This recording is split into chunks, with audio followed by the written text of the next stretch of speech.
Now let us discuss 121 question. The sucrose on hydrolysis gives.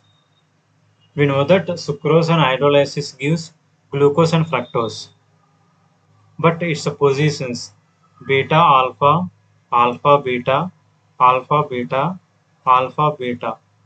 This can be understood by the structure. Here, this is the structure of sucrose.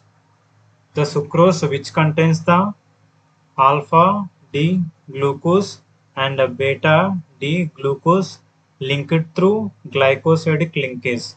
When this goes under hydrolysis to form alpha D glucose plus beta D fructose. So our answer is alpha D glucose plus beta D fructose. So 3 is our correct answer.